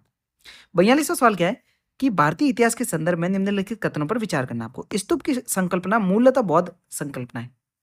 गलत है ये, क्योंकि वैदिक काल में भी कहीं ना कहीं जो वैदिक साहित्य है ना, वहां पर भी जिक्र मिलता है कि बौद्ध जैसी कुछ संरचना वहां पर बनाई गई थी। स्तूप आमतौर पर, जैसे आमतौर पर ऐसा माना जाता है, ये सारी चीजें ऐड होगी तो जनरलाइज कर दिया स्टेटमेंट को सही बनाने के लिए। स्तूप आमतौर पर अवशेषों के निक्षेपागार होते हैं, अवशेष उसमें दफनाए जाते हैं, तो सही बात है। बौद्ध परंपरा में स्तूप एक संकल्प अर्पित या फिर स्मारक संरचना होती है, सही बात है। ठीक है, जहां पर बौद्ध के प्रतीकात्मक जो प्रतीक है उनको वहां पर दफनाया जाता है और फिर वहां की जो लोग हैं ना उसकी आस्था के रूप में उसको देखते हैं। तो 42 में 2 स्टेटमेंट सही हो जाएगी, पहला गलत है। ठीक है, ऋग्वेद में स्तूका का वर्णन किया गया जो कि कहीं ना कहीं स्तूप को वर्णित करता है। प्राचीन भारत के संदर्भ में कोरकई, पुंपार और मुचिरी ये किससे रिलेटेड है? तो अगर आप देखेंगे कि भाई पत्तन उसमें अगर ऑप्शन में दे रखा है तो वो सही हो जाता है, या फिर सिक्के दे रखा है, जैसे अभी सीडीएस वाला भी सवाल देखा होगा आपने, ओरोई करके था, ओरोई, ये किससे रिलेटेड था? रोमन साम्राज्य के सिक्के थे। तो अगर सिक्के दे रखा है, पत्तन दे रखा है, तो वो सही होगा मोस्ट प्रोबेबली। ठीक है, पुम्पुआर कहाँ पर? तमिलनाडु का, ये मैप कट गया है, सो जो पीडीएफ डालूंगा ना उसमें सही आपके सामने आ जाएगा ये। और कोरकई थमीराबरानी नदी के मुहाने पर, मुचिरी ये केरल का पत्तन है। ठीक है, ओके, अब क्वेश्चन नंबर 44 देखते हैं। वट किरुतल की प्रथा किसको स्पष्ट करती है? तो वट किरुतल, चौथा जो ऑप्शन है ना वो सही है कि युद्ध में पराजित राजा का आमरण अनशन पर बैठ जाना जब तक कि मृत्यु नहीं हो जाती। ठीक है, मतलब कोई खाना पीना सब बंद कर देते हैं, इसको कहते हैं वट किरुतल। 44 का डी है। 45वां क्या है? होयसल, गढ़वाल, काकतीय और यादव ये 4 राजवंश दे रखे और इसमें बताना कि कौन से 8वीं शताब्दी के बाद में, अर्ली 8वीं शताब्दी के आसपास इसका स्थापना हुई थी। ठीक है, 8वीं शताब्दी के आसपास, मतलब 700 से लेकर के 799 के आसपास इसकी स्थापना हुई। तो होयसल जो थे ना वो 10वीं से 14वीं शताब्दी के बीच में थे, दक्षिण भारत में, हेलीबूड और बेलूर के आसपास। गढ़वाल 12वीं से 13वीं शताब्दी के आसपास, काकतीय 13वीं से 15वीं शताब्दी के आसपास। ठीक है ना। तो इसमें से कोई भी ऐसा राजवंश नहीं है जो 7वीं शताब्दी के आसपास में था। तो आंसर हो जाएगा डी। ठीक है, ओके। 46 नंबर सवाल क्या था कि साहित्यिक कृति दे रखी है, इसका रचनाकार कौन है? देवी चंद्रगुप्तम, बिल्हण नहीं है, इसका कौन है? विशाख दत्त है। ठीक है। हमीर महाकाव्य, इसका नयन चंद्र सूरी है, ये तो सही है। मिलिंद पनो, इसका नागार्जुन नहीं है, नागसेन है। ठीक है ना, यहाँ पे कंफ्यूज नहीं होता है। और नीति वाक्यामृत, ये सोमदेव सूरी है। तो इसका 2 और 4 हो जाएगा सही, पहला और तीसरा गलत है, जिसका मतलब केवल 2 इसका सही आंसर है। ठीक है, केवल 2 काफी सही हुए थे इस जो 2023 वाले साल में। आत्मा केवल जंतु एवं पादप तक ही सीमित नहीं है, वो शिलाओं मतलब जलधाराओं में भी होती है। तो मतलब इनडायरेक्टली बोला है कि सभी मनुष्यों में जीव होता है। तो ये जैन संप्रदाय है ना, उसकी मानना है ऐसा। ठीक है, कि सारी चीजों में आत्मा होती है। विजयनगर साम्राज्य में इनमें से किस एक शासक ने तुंगभद्रा नदी के विशाल बांध निर्मित किया था और फिर नदी से राजधानी तक कई किलोमीटर लंबी नहर भी बनाई थी? तो देवराज प्रथम था, इसका फैक्चुअल है ये। आपको आइडिया हो भी सकता है, नहीं भी हो सकता है। तो इसका आंसर क्या है? देवराज प्रथम। तो थोड़ा विजयनगर साम्राज्य को तैयार कर लेना, ठीक है, इस साल के लिए भी। मध्यकालीन मुगल गुजरात के इनमें से किस एक शासक ने दीव को पुर्तगालियों को सुपुर्द कर दिया था? बहादुर शाह ने किया था। और 16वीं शताब्दी में जो हुमायूं का आक्रमण हुआ था ना, उसमें बहादुर शाह को पुर्तगालियों ने इनको सहयोग किया था। तो पुर्तगालियों के साथ संबंध विकसित हो गए। और बसिन की संधि के बाद में पुर्तगालियों ने दीव को मतलब इनसे बहादुर शाह से अपने कब्जे में ले लिया था। ठीक है। 50वां सवाल क्या है कि निम्नलिखित में से किस एक्ट के द्वारा बंगाल के गवर्नर को भारत के गवर्नर जनरल के रूप में स्थापित कर दिया था? 1833 का एक्ट था, चार्टर एक्ट 1833। इसमें एक केंद्रीकरण जितना भी हो रहा था, तो इसका लास्ट चरण था। इसके बाद में विकेंद्रीकरण स्टार्ट हो गया था। केंद्रीकरण मतलब सारी पावर्स गवर्नर जनरल के हाथ में या फिर इनडायरेक्टली जो ब्रिटिश पार्लियामेंट थी ना उसके हाथ में सौंपना था। ठीक है, इनडायरेक्टली ब्रिटिश के अधीन संपूर्ण क्षेत्र को घोषित कर दिया भारत सरकार के अधिकार क्षेत्र में। लॉर्ड विलियम जो बेंटिक थे ना, वो पहले गवर्नर जनरल थे भारत के। लॉर्ड विलियम बेंटिक, ठीक है, पहले governor general of Bharat. Bengal के लास्ट गवर्नर और भारत के पहले गवर्नर जनरल कौन थे? Lord William Bentinck. 50 सवाल हो चुके अपने। क्वेश्चन नंबर 51 देखिए, इसमें कुछ मैप वगैरह मैंने टाइमलाइन दे रखी है इंडियन हिस्ट्री की, तो इसको आप पीडीएफ के थ्रू देख लेना। अभी अपन सवाल को समझते थोड़ा, ठीक है। अब देखिए 51वां सवाल था, जननी सुरक्षा योजना के संबंध में निम्नलिखित कथनों पर विचार कीजिए। पहला क्या था? ये राज्यों के स्वास्थ्य विभागों के अंतर्गत एक सुरक्षित मातृत्व योजना है। तो पहला गलत था इसका। ठीक है। दूसरा ऑप्शन क्या था कि इसका उद्देश्य गरीब गर्भवती महिलाओं के मात्र तथा नवजात शिशु मृत्यु दर को कमी लाना। तो दूसरा सही है, ठीक है, पॉजिटिव भी है ना भाई, दोनों को कमी लाना, तो ये सही हो गया। इसका लक्ष्य गरीब गर्भवती महिलाओं के लिए स्वास्थ्य केंद्रों पर जो प्रसव है ना, मतलब इनडायरेक्टली जो संस्थागत डिलीवरी है ना, उसको सुनिश्चित करना। तो दूसरा और तीसरा सही है। इसका उद्देश्य 1 वर्ष की आयु तक के बीमार बच्चों के लिए लोक स्वास्थ्य, ये लिमिट कर दिया, तो ये गलत हो जाएगा। तो केवल 2 आंसर सही है। राष्ट्रीय ग्रामीण स्वास्थ्य मिशन के तहत इसको स्टार्ट किया था। और सुरक्षित मातृत्व पहल के मातृत्व पहल इसका मुख्य उद्देश्य था कि भाई जितने भी डिलीवरीज होती है ना वो संस्थागत हो, इंस्टीट्यूशनल डिलीवरीज हो। ठीक है ना, संस्थागत प्रसव को बढ़ावा देना और मातृत्व और नवजात जो मृत्यु दर है उसमें भी कमी लाना। ठीक है, तो केवल 2 इसमें से सही है। अब देखिए कुछ बजट में चीज़ें शामिल की गई थी। बायोफार्मा शक्ति 10,000 करोड़ के आसपास का फंड शामिल किया है। सेमीकंडक्टर मिशन 2.0, जी राम जी योजना है। ये सारी चीज़ें अपन ने जो मोस्ट इंपॉर्टेंट करंट अफेयर के टॉपिक्स है ना उसमें कवर करवा रहे हैं। शी मार्ट जो है लखपति दीदियों को आगे बढ़ाने के लिए, उनके उत्पादों की बिक्री करने के लिए एक आउटलेट है। ठीक है। भारतीय विस्तार किसानों की उत्पादकता बढ़ाने के लिए उसमें AI वगैरह का यूज करना है। ठीक है ना, कृषि में। 52वां नंबर सवाल क्या था? एनीमिया मुक्त भारत रणनीति के अंतर्गत की जाने वाली व्यवस्थाओं के बारे में आपको बताना कि कितने सही है। इसमें स्कूल जाने से पूर्व प्री स्कूल बच्चों, किशोरों और गर्भवती महिलाओं के लिए रोग निरोधक कैल्शियम पूरकता प्रदान की जाएगी। तो ये तो स्टेटमेंट गलत है। ठीक है। इसमें शिशु के जन्म के समय देरी से रज्जुबंध को काटना, ये अभियान चलाया जाएगा। ठीक है ना, ये सही है। इसमें बच्चों एवं किशोरों को निर्धारित अवधियों में कृमि मुक्त करना, ये भी सही है। इसमें मलेरिया वगैरह ये सारी चीज़ें भी इसमें ऊपर भी ध्यान दिलाना है। ठीक है ना, ये पॉजिटिव स्टेटमेंट, बिल्कुल जनरल स्टेटमेंट। तो 3 हो जाएंगे सही, पहला हो जाएगा इसमें गलत। 53 नंबर सवाल क्या कह रहा है कि ऑटोमोबाइल और एयरक्राफ्ट में प्रयुक्त होने वाले अवयवों के विनिर्माण में कार्बन तंतुओं का इस्तेमाल होता है। हो सकता है ना भाई एक ही जगह, कहीं-कहीं मतलब छोटी-सी जगह में ही हो गया यूज़, तो वो हो जाएगा सही। कार्बन तंतु एक बार प्रयुक्त होने वाले पुनर्चक्रित नहीं है। पुनर्चक्रित नहीं किए जा सकते। अब जब पुनर्चक्रित नहीं किए जा सकते, तो फिर इनका यूज़ क्यों नहीं होगा? और एक भी ऐसा कार्बन तंतु नहीं है जिसका पुनर्चक्रण नहीं हो। ऐसा संभव नहीं है ना भाई, एक कहीं न कहीं तो छोटा-मोटा पुनर्चक्रण तो उसका हो जाए, रिसाइकिल हो ही सकता है वो। दूसरा गलत हो जाएगा, स्टेटमेंट पहला हुआ है सही। कार क्रैश या फिर टक्कर का जिससे एयर बैग तुरंत खुल जाता है, पता लगाना है। ये एक्सेलेरोमीटर का क्या-क्या कार्य है? तो इसमें तीनों ही सही हो जाएँगे। स्टेटमेंट और एप्लीकेशन बेस्ड सवाल है, तो हाँ, सभी जो ऑप्शंस हैं ना वो सही होने के चांसेस ज़्यादा होते हैं। ठीक है? ओके। 54 नंबर सवाल देखते हैं। देखिए, पुनर्संचरणशील एक्वाकल्चर प्रणाली के संबंध में आपको बताना है, बायोफिल्टर की भूमिका क्या होती है, वो बताना है। ठीक है? अब देखिए दोनों तो सही है, 2 तो, कि भाई इसका जो खाए हुए बिना खाए हुए मत्स्य चारे को हटा करके अपशिष्ट उपचार करता है और अमोनिया को नाइट्रेट में बदल देता है। लेकिन जो फास्फोरस को बढ़ाने वाली बात है ना, वो गलत है। इसमें फास्फोरस को कम करता है ये।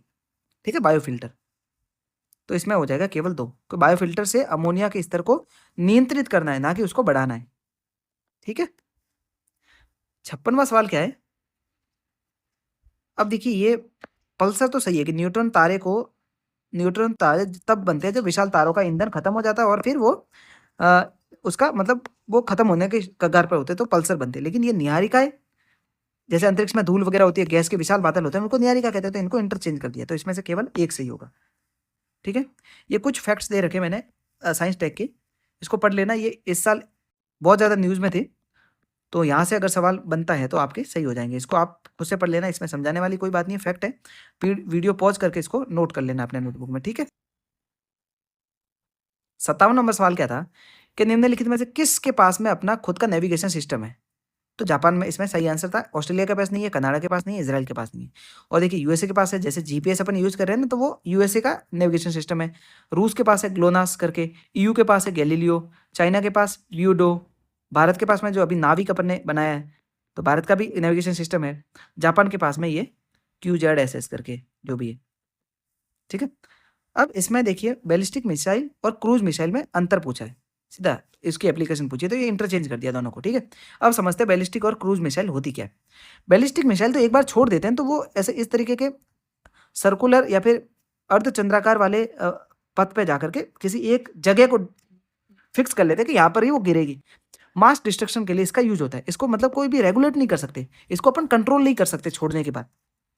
ठीक है? शुरुआत में इसमें ऊर्जा यूज़ होती है, उसके बाद में वो अपने जो ये पथ होता है ना उसी पथ से जाती हुई एक फिक्स स्थान पर गिर जाएगी। इसकी गति बहुत तेज़ होती है, ठीक है? और अग्नि जो 5 है ना, अग्नि 5 इंडिया में, वो इंडिया की बैलिस्टिक मिसाइल है और अनगाइडेड है। क्रूज़ मिसाइल क्या होती है कि उसको लास्ट तक आप मतलब उसको मतलब रेगुलेट करोगे कि किस तरीके से किस साइड में जाकर के उससे अटैक करवाना है। वो सारी चीज़ें क्रूज़ मिसाइल में रेगुलेटेड होती है, गाइडेड मिसाइल होती है कि लास्ट तक इसको गाइड किया जाता है। ठीक है? जेट संचालित होती है, कम ऊँचाई पर उड़ान भरती है। जेट मतलब गाइडेड मिसाइल होती है, सटीक निशाना होता है, कम गति की होती है और रेंज भी काफ़ी कम रहती है। तो जैसे इंडिया में ब्रह्मोस है ना, तो वो एक क्रूज़ मिसाइल है और अग्नि 5 है ना, वो एक है बैलिस्टिक मिसाइल। ठीक है ना दोस्तों? ओके। आगे देखते हैं 59 नंबर सवाल कि स्वर्ण खनन गतिविधियों में विश्व में पारा प्रदूषण का स्रोत है। देखिए, जो मरकरी होता है ना, आप ये कह देंगे भाई जो गोल्ड की जो माइन्स होती है उसमें पारा या फिर जो मरकरी है वो निकलता ही नहीं है, तो ये गलत हो जाएगा।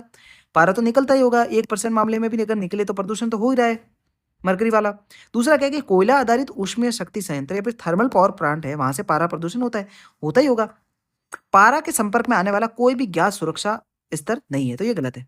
मतलब 1-2 इंसिडेंट ऐसे हुए जब पारा निकला हो और प्रदूषण हुआ। ठीक है? तो केवल 2 हो जाएँगे सही। ठीक है। अब 60वां सवाल है, हरित हाइड्रोजन के संदर्भ में बताना कि कितने सही है। इसके आंतरिक दहन के लिए ईंधन के रूप में सीधे इस्तेमाल किया जा सकता है। ठीक है, सही बात है। इसे प्राकृतिक गैस के साथ मिला करके भी यूज़ किया जा सकता है और इसमें वाहन चालन के लिए हाइड्रोजन ईंधन प्रकोष्ठ के रूप में भी इस्तेमाल किया जा सकता है, किया जा सकता है, किया जा सकता है, किया जा सकता है। इन फ्यूचर भी अगर होगा, अभी नहीं हो रहा है, इन फ्यूचर हो गया तो ये स्टेटमेंट सही हो जाएगी। तीनों ही है सही, ठीक है? 61वां सवाल क्या है? अब देखिए उस साल रूस न्यूज़ में था, रूस और यूक्रेन, तो पूछ लिया कि भाई यूक्रेन के साथ में कौन-कौन से देश सीमा साझा करते हैं, ठीक है? अब इस बार क्या है, ईरान न्यूज़ में, इज़राइल न्यूज़ में, ठीक है, तो उनकी सीमा पूछ लेंगे तो मैंने बता दिया इजराइल के साथ में। देखिए ये इसके जो वेस्ट कोस्ट है ना उसके साथ गाजा लगा हुआ है, ये है भूमध्य सागर। ठीक है, नॉर्थ में लेबनान है, सीरिया है, गोलन हाइट्स है, डेड सी के साथ लगा हुआ है, जॉर्डन के साथ सीमा साझा कर रहा है और इजिप्ट के साथ में। ठीक है, तो ये इजराइल की सीमा है, आपको एक बार थोड़ा सा आइडिया होना चाहिए। अब देखिए ईरान की सीमा देखते हैं। ईरान में ये दे देंगे उज्बेकिस्तान तो नहीं है, कजाकिस्तान नहीं है, ताजिकिस्तान नहीं है, तुर्कमेनिस्तान है। ठीक है, और अजरबैजान अर्मेनिया दोनों है, तुर्की है, इराक है।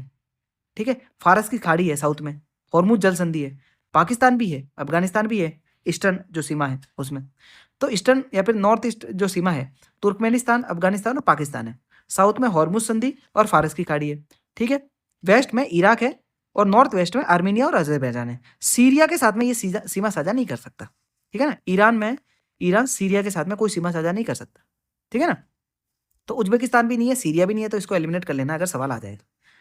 ठीक है, तो अपने इस साल के करंट को भी देख लिया कि क्या चीजें आ सकती है।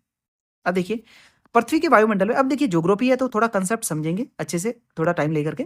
ठीक है ना, देखिए भूमंडलीय रेखा पर प्राप्त होने वाले सूर्योताप की कुल मात्रा ध्रुवों पर प्राप्त होने वाले सूर्योताप की कुल मात्रा की 10 गुनी नहीं, भूमध्य रेखा पर 40% प्राप्त होती है।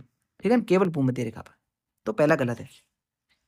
अवरक्त किरणें या फिर जो अल्ट्रा वायलेट रेज आती है ना वो सूर्योताप के लगभग 2/3 है, नहीं वो 40 से 45% के आसपास है। ठीक है, अवरक्त किरणें निचले वायुमंडल से संक्रदित जो जलवाष्प है उसका अवशोषण होता है उसमें। ठीक है ना, जलवाष्प द्वारा उसका अवशोषण हो जाता है, तो सही है। जो जलवाष्प होता है ना, जब वाटर वेपर्स होते हैं तो वो आने वाली रेस को भी अवशोषित करते हैं, जाने वाली वेव्स को भी अवशोषित करते हैं। ठीक है ना, तो पृथ्वी के टेम्परेचर को बनाए रखने में जलवाष्प का काफी ज्यादा मतलब महत्वपूर्ण भूमिका है। ठीक है, 63वां सवाल देखते हैं कि उष्णकटिबंधीय वर्षा वनों की मृदा पोषक तत्वों से भरपूर होती है, तो गलत है। ह्यूमस तो होता है, ह्यूमस तो होगा क्योंकि पत्तियां गल जाती है, सड़ जाती है, तो ह्यूमस तो होता है, लेकिन पोषक तत्व नहीं होते। क्यों? क्योंकि बारिश ज्यादा हो रही है तो सारा पानी के साथ में बह करके चला जाता है। ठीक है, पोषक तत्व सारे बह करके चले जाते हैं, निक्षालन कहते हैं इसको।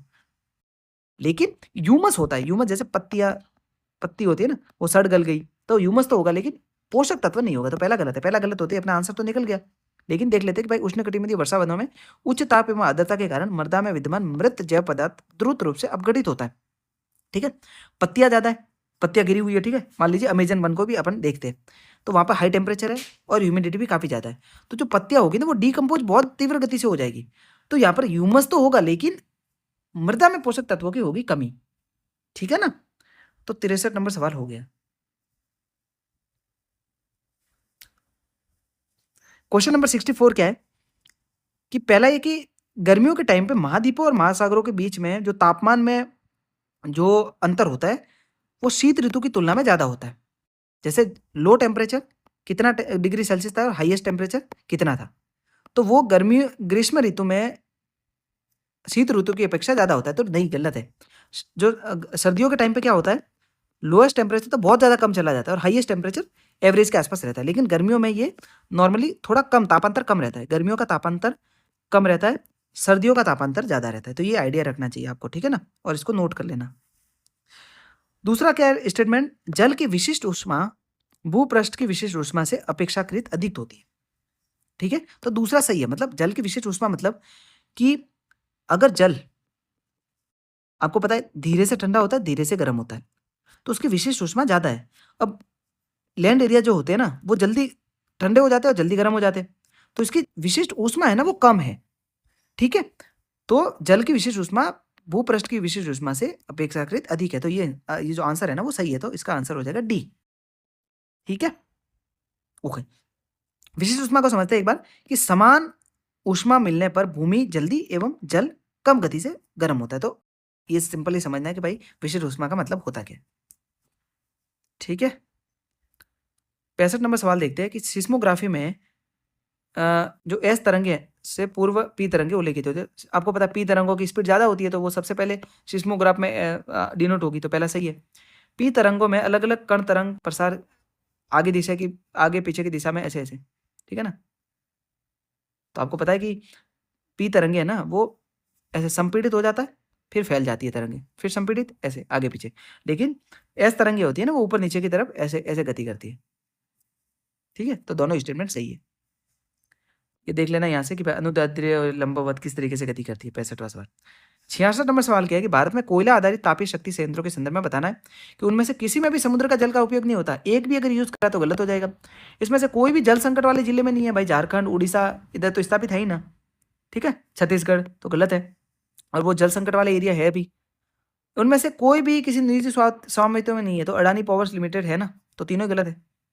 तो इसमें से कोई भी सही नहीं है। ठीक है, वोल्वेचिया पद्धति किसके लिए न्यूज में रहती है? तो जैसे एक वन लाइनर पूछ लें कि ये भाई न्यूज में रहा है, ये किसके लिए, तो उसमें ए मोस्टली सही होता है 70-80% मामलों में। तो मच्छरों से होने वाले जो विषाणु रोग है ना, उसके प्रसार को नियंत्रित करने के लिए वोल्वेचिया पद्धति अपनाई गई है। ठीक है ना। ओके, 68 नंबर सवाल देखते हैं। अब देखिए कुछ सवाल रहे हैं, इसको जल्दी जल्दी अपन डिस्कस कर लेते हैं। देखिए, बड़े पैमाने पर बारीक रूप से पीसी गई बेसाल्ट शैलों का खेतों में बिछाना।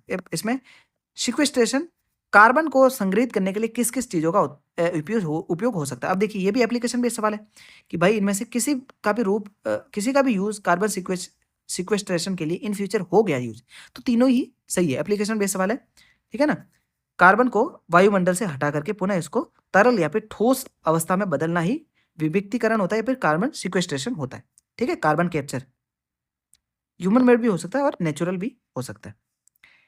एरियल मेटाजिनोमिक्स किस लिए न्यूज में था? देखिए ये भी न्यूज में था, इसका भी ये आंसर सही है कि भाई किसी पर्यावरण में वायु से डीएनए प्राप्त करना है और उसको एकत्रित करना। ठीक है, माइक्रो सैटेलाइट डीएनए क्या है? तो ये भी ये आंसर है। ठीक है, न्यूज में रहा था ये भी। तो ये है कि भाई प्राणी जात की विभिन्न जातियों के बीच में किस तरीके से विकासात्मक संबंध है, तो उसको अगर पता करना है तो माइक्रो सैटेलाइट डीएनए के रूप में अपन पता लगा सकते हैं इसका। 71 नंबर सवाल क्या है कि एमएसएमई। देखिए अब एमएसएमई वाला ये सवाल तो ज़्यादा यूज़ का है नहीं, क्यों? क्योंकि एमएसएमई की परिभाषा बदल गई है। पहले क्या था? पहले था ये ठीक है, हाँ, ये कितने गुना बढ़ा है इसको मैंने लिखा। तो अभी जो है ना वो क्या है कि 2.5 करोड़ का इन्वेस्टमेंट 10 करोड़ का अगर टर्नओवर होगा तो टर्नओवर। ठीक है ना, लिख लेना इन्वेस्टमेंट, निवेश एंड टर्नओवर। तो माइक्रो में क्या होगा? 2.5 करोड़ का इन्वेस्टमेंट चाहिए। स्मॉल में 25 करोड़ का 10 गुना बढ़ा दिया, और मीडियम में 125 करोड़ 50 गुना बढ़ा दिया। इधर ऐसे सेम है, 5, 50 और 250। अब इन टर्नओवर कितना होना चाहिए? माइक्रो में 10 करोड़, स्मॉल में 100 करोड़ और मीडियम में 500 करोड़। इसको डायरेक्ट रटना ही है आपको, कोई मतलब ट्रिक है नहीं। तो ठीक है, एमएसएमई वाला सवाल ये ज़्यादा यूजफुल है नहीं। तो नई जो एमएसएमई की जो परिभाषा है ना, उसको आप एक बार याद कर लेना, क्योंकि यहाँ से सवाल बन सकता है। ठीक है, 72 नंबर सवाल क्या है कि केंद्रीय बैंक डिजिटल मुद्रा के संदर्भ में बताना है आपको। ठीक है, जो सीबीडीएसई जो है ना उसके बारे में। केंद्रीय बैंक ये यूएस डॉलर या फिर जो प्रणाली जो यूज हो रही है उसमें बिना डिजिटल मुद्रा के भुगतान करना संभव है। ठीक है ना, सही बात है। कोई डिजिटल मुद्रा इसके अंतर्गत प्रोग्रामित प्रतिबंध जैसे कि इसके व्यय के समय ढांचे के रूप में वितरित की जा सकती है। ठीक है, संभव है, वितरित की जा सकती है, तो पॉजिटिव स्टेटमेंट है, थोड़ी जनरलाइज स्टेटमेंट है, तो सही होगी। कागजी नोटों का डिजिटल रूप है सिंपली सीबीडीसी, और इसमें कोई भी आपको ब्याज नहीं मिलेगा। जैसे आपके पास कैश पड़ा है उसका कोई ब्याज नहीं मिल रहा है, इसी तरह सीबीडीसी में भी आपको कोई भी ब्याज नहीं मिलेगा। ठीक है, खुदरा सीबीडीसी तो सभी के लिए, और थोक जो सीबीडीसी ना वो लिमिटेड लोगों के लिए बनाई गई है। ठीक है ना, ये बीटा क्या है इसका आप एक बार आंसर देख लेना, आंसर की से। ठीक है, ऑफिशियल आंसर की क्या कह रही है इसका। ठीक है, थोड़ा कंफ्यूजिंग था तो इसको एक बार देख लेना आप। 74 नंबर सवाल क्या कह रहा है? अब देखिए 25-26 सवाल रहे, जल्दी से इनको कर लेते हैं। स्वयं सहायता समूह सेल्फ हेल्प ग्रुप्स कार्यक्रम मूलतः भारतीय स्टेट बैंक द्वारा वित्तीय रूप से वंचित को लघु ऋण प्राप्त करने के लिए प्रारंभ किया गया। तो पहला गलत है। ठीक है, इसमें मेन कौन है? नाबार्ड है सेंटर में। ठीक है, तो नाबार्ड ने स्टार्ट किया। और जो भारत में जो सेल्फ हेल्प ग्रुप्स वाला जो भी आइडिया है ना, वो बांग्लादेश के डॉक्टर यूनिस मॉडल से मेल खाता है। ठीक है, और किसी सेल्फ हेल्प ग्रुप में समूह के सभी सदस्य उस ऋण के लिए उत्तरदायित्व लेते हैं जो कि ऋण अकेला सदस्य लेता है। तो ठीक है, सेल्फ हेल्प ग्रुप्स का ऋण है तो भाई सभी एक साथ ही उत्तरदायित्व लेंगे। 1993 से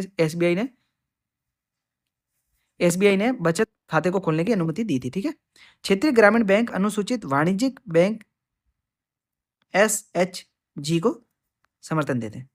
ठीक है, तो समर्थन देते हैं मतलब एक तरीके से बाध्यकारिता नहीं है ना, समर्थन दे रहा है तो सही होगा। ठीक है, तो 2 इसके आंसर सही है। एक जो पहला है ना वो गलत है क्योंकि उसमें नाबार्ड है। 75वां सवाल क्या है कि भारत की सार्वजनिक क्षेत्र स्वास्थ्य देखभाल प्रणाली सीमित निरोधक वर्धक और पुनः स्वास्थ्यप्रद देखभाल के साथ में, इसको आप थोड़ा बहुत इंग्लिश भी देख लिया करना, ठीक है ना, क्योंकि हिंदी समझ में आने लायक होती नहीं है। ठीक है, इसमें दोनों ही सही है कि जो 7 शेड्यूल में राज्य सूची का विषय है स्वास्थ्य वाला, और भारत में एट द एंड ये कहा जाता है कि भाई निवारक कम है और उसको मतलब रोग नाशक स्वास्थ्य पर ध्यान कम दिया जाता है, और निवारक भाई अपने को बुखार आ गया तो टैबलेट ले ली, ऐसा नहीं है कि उसको जड़ से ही खत्म कर दे इस बीमारी को। तो ये थोड़ा कम दिखाई देता है भारतीयों में। तो दोनों सही है लेकिन व्याख्या नहीं कर रहे हैं एक दूसरे की। ठीक है, 76 नंबर सवाल में पहला सही था, दूसरा गलत था। और इसमें था कि भाई जो विश्व जल विकास रिपोर्ट है 2022, इसके अनुसार भारत प्रति वर्ष विश्व के भौमजल का 1/4 रूप का निष्कर्षण कर रहा है। ठीक है, 25% जल निष्कर्षण भारत अकेला कर रहा है, तो ये तो सही है। ये फैक्ट आपके बाद में भी काम आएंगे सवालों में। ठीक है, मान लो इन फ्यूचर किसी भी सवाल में आपको डायरेक्ट फैक्ट पूछ लिया तो आपको आइडिया नहीं था, क्योंकि पीवाईक्यूज में पूछ लिया, इससे आइडिया लग गया आपको कि हाँ सही हो सकता है 1/4। भारत को अपने राज्य क्षेत्र में रहने वाली विश्व को लगभग 18% जनसंख्या के पेय और स्वच्छता आवश्यकता को पूरा करने के लिए प्रति वर्ष विश्व के भौमजल का 1/4 से अधिक विश्व जल के मतलब निष्कर्षण करने की जरूरत है। तो बिल्कुल स्टेटमेंट क्या कर दिया कि ट्रिकी बना दिया थोड़ा सा, मतलब लंबा करके और स्टेटमेंट डेटा वगैरह यूज करके। तो सिंचित क्षेत्र में भारत 60% यूज कर रहा है, पेयजल में 85% आपूर्ति भौमजल पर आधारित है। ठीक है ना, तो पहला सही है, दूसरा गलत है। 77 नंबर सवाल क्या कह रहा है कि भारत के संविधान के अनुसार केंद्र सरकार का यह एक दायित्व है कि वह राज्य को आंतरिक जो संकट होंगे ना उससे बचाएगा। तो सही है, आर्टिकल 355 के अनुसार भारत का संविधान राज्यों को निवारक निरोध में रखे जा रहे किसी व्यक्ति को विधिक काउंसिल उपलब्ध कराने की छूट प्रदान करता है। दूसरा भी सही है, आर्टिकल 22 का सब क्लॉज 3 और उसका भी सब क्लॉज 2 बी, उसमें व्यक्ति को मतलब कानूनी परामर्श अधिकार को छीना मतलब नहीं किया। ठीक है ना, तो प्रयुक्त नहीं किया जा सकता, तो ये गलत है, भाई स्वीकार करने का प्रावधान किया गया है। ठीक है ना, तो तीसरा हो गया गलत है इसमें। ये एक बार देख लेना, AK रॉय बना भारत संघ जो मामला हुआ था ना, उसमें बंदिशों को सलाहकार बोर्ड की सुनवाई में कानूनी प्रतिनिधित्व का अधिकार नहीं है। ठीक है ना, केवल 2 सही है इसमें। ओके, 78 देखिए न्यूज में था सोमालिया, उस टाइम में बहुत ज्यादा वहां पे अकाल वगैरह पड़ गए थे, तो डायरेक्ट इसका आंसर हो जाएगा सही। ठीक है, अभी जब अपन न्यूज़ कवर करेंगे तो IR वाले सेक्शन में देखेंगे कि भाई कहाँ पर कुछ अकाल वगैरह आए या फिर बाढ़ वगैरह आई है, उस क्षेत्रों को भी कवर करेंगे। भारत में जैव विविधता प्रबंधन समितियां नगोया प्रोटोकॉल के उद्देश्य को हासिल करने के लिए प्रमुख कुंजी है। ठीक है, सही बात है। जैव विविधता प्रबंधन समितियां अपने ये महत्वपूर्ण कार्य है, सहभागिता लाना, शुल्क संग्रह करना, पहुंच प्रदान करना, तो ये पॉजिटिव है दोनों ही, नॉर्मली तो दोनों ही सही है। CBD एक्ट 2002 के अंतर्गत आनुवांशिक जो संसाधन होते हैं ना, जेनेटिकली मॉडिफाइड, उसमें वाणिज्यिक और अनुसंधान उपयोग को सुनिश्चित करता है। ठीक है, जैव विविधता वाली जो प्रबंधन समितियां होती है उसका गठन करना प्रत्येक स्थानीय निकाय का अधिकार के क्षेत्र में उसका यूज होता है। 80 नंबर सवाल देखिए, राष्ट्रपति का निर्वाचन पर पूछा है, 2 सवाल तो हो गए, और उपराष्ट्रपति पर भी उस साल पूछे गए थे। ठीक है, तो इसमें ये 3 गलत थे स्टेटमेंट शुरू के। ठीक है, इसमें ये बोला था कि संसद के दोनों में से किसी भी सदन या फिर राज्यों की विधानसभाओं में नाम निर्दिष्ट मतलब नॉमिनेटेड मेंबर नहीं लेते यूज, मतलब उसमें बात की भाई भारत जो राष्ट्रपति है ना उसके निर्वाचन में नॉमिनेटेड सदस्य नहीं होते। आर्टिकल 54 के तहत केवल निर्वाचित व्यक्ति ही होंगे। ठीक है, निर्वाचित विधानसभा सीटें जितनी अधिक होती है उस राज्य के प्रत्येक MLA के वोट का मान उतना ही अधिक होता है। नहीं, सीटों से कोई मतलब नहीं है, जनसंख्या पर डिपेंडेंट है, सीधी सी मामला है। दूसरा भी गलत है। मध्य प्रदेश के वोट का जो मान है वो केरल के वोट से अधिक है, नहीं, गलत है। ठीक है, तो जनसंख्या पे है, तो MP वाला ये गलत था। पुडुचेरी ये मतलब कुल मिला के ये चौथा सही था, ये इसमें इतना गहराई से जाना नहीं, उस साल बहुत ही ट्रिकी सवाल बना दिया था, तो 80 का हो जाएगा A आंसर।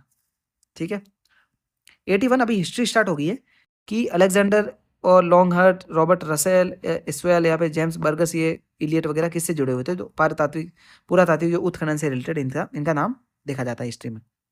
बेसनगर, देखिए बेसनगर यहाँ पर शैव गुफा मंदिर नहीं है, यहाँ पर क्या है, हिलियोडोरस स्तंभ मिलेगा, आपने हिस्ट्री में पढ़ा भी होगा। वैष्णव मत को मतलब ये समर्थन देता था और गरुड़ स्तंभ के रूप में भी इसको जाना जाता है। ठीक है, तो बेसनगर तो गलत है, पहला यहाँ शैव मंदिर नहीं है, ये एक स्तंभ मिलेग है। भाजा MP में महाराष्ट्र में 2nd शताब्दी ईसा पूर्व में 22 गुफाएं यहाँ पर। सीतनवासन तमिलनाडु की जैन गुफा है, तो 2 सही है, 1 गलत है। ठीक है, 7 अगस्त को राष्ट्रीय हथकरघा दिवस के रूप में मनाया जाता है, क्यों, क्योंकि इसी दिन 1905 में स्वदेशी आंदोलन शुरू हुआ था। तो पहला दूसरा दोनों ही सही है और व्याख्या भी सही कर रहा है। ध्वज संहिता में डायरेक्ट सवाल पूछ लिया था, फैक्चुअल है, पहला गलत है इसमें, दूसरा सही है।